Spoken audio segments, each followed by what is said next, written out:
everyone, Valerie here with today's 2-Minute Tech Tip. Today we're going to talk about controlling browser notifications. So I'm sure you've had an experience like this.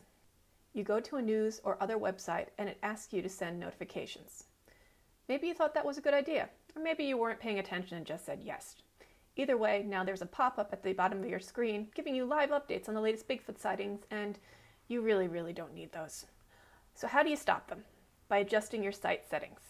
I'll be using Chrome to demonstrate how, but I'll talk a bit about where you find this in other web browsers as well.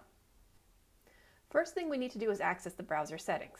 In Chrome, you do this by clicking on the 3 dots up here and then clicking on Settings. Once here, you can scroll through until you find the setting you want, but it's much easier to just search for it. In Chrome, you'll find notifications listed under Site Settings. In Firefox, it's under Browser Permissions, and in Microsoft Edge, it's Site Permissions. From here, we'll scroll down until we find Notifications.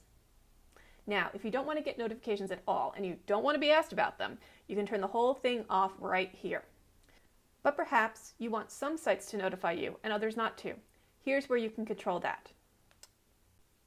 First listed here, we have sites that were blocked. This means that when it asked me about notifications, I said to block it, or I blocked them after allowing it for a while.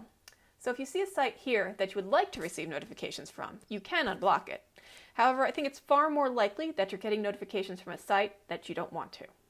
Further down, you'll find the list of sites that are allowed to send you notifications. Now, let's say I don't want to hear from CNET any longer. I click on this arrow next to them, and I'm taken to the site permissions for CNET. I can then change notifications from allow to block. It's that simple. No more notices from CNET.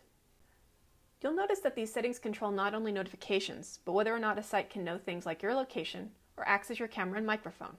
For certain sites, these are necessary, but it is a good idea to check every once in a while to see if a site has access that you don't want it to. That's it for today. See you next week.